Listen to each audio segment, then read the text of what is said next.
እውን መጅሊሶቻችሁ ጠንካራ ናቸው ለሚለው ጥያቄ ዛሬ መልሱን ልሰጣችሁ ነው። እስኪ ይሄንን መጅሊስ እንፈትሸው። ይኸውላችሁ እንደዚህ ደርድሬ እንግዲህ ለው ላይ ለወጣበት ነው።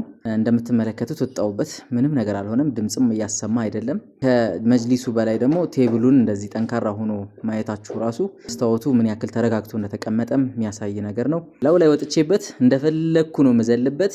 ኪሎዬን እንደምትገምቱት ግልጽ ነው። ስለዚህ በኔ ኪሎ የሚቋቋም ከሆነ ምንም ያክል ጫና ቢደርስበት ምንም አይሆንም ማለት ነው። የስራ ጥራት ምንም የምንታማበት ነገር አይደለም። መጅሊሱም እንደዚሁ እንደምትመለከቱት በጣም ጠንካራ ነው፣ በጣም ጠንካራ ነው።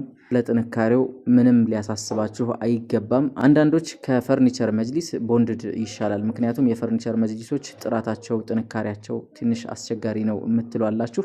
ይሄን ያክል ጠንካራ ከሆነ እንግዲህ ያው እንኳን እቃ አይደለም የሰው ልጅም እኮ ያልፋልና